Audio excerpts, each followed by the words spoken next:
Bluebird by Charles Bukowski.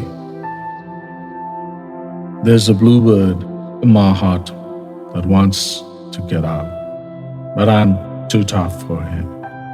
I say, stay in there and not going to let anybody see you.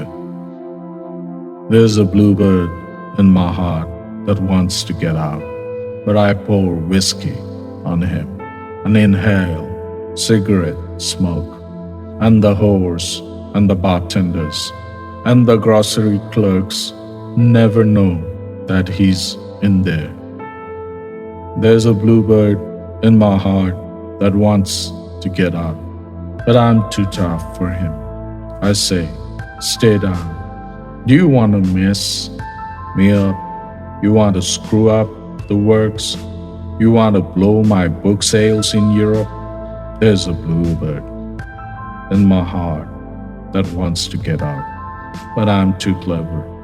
I only let him out at night sometimes when everybody's asleep. I say, I know that you are there, so don't be sad.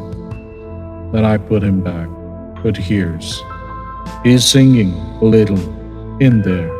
I haven't quite let him die, and we sleep together like that with our secret pact. And it's nice enough to make a man weep, but I don't weep. Do you?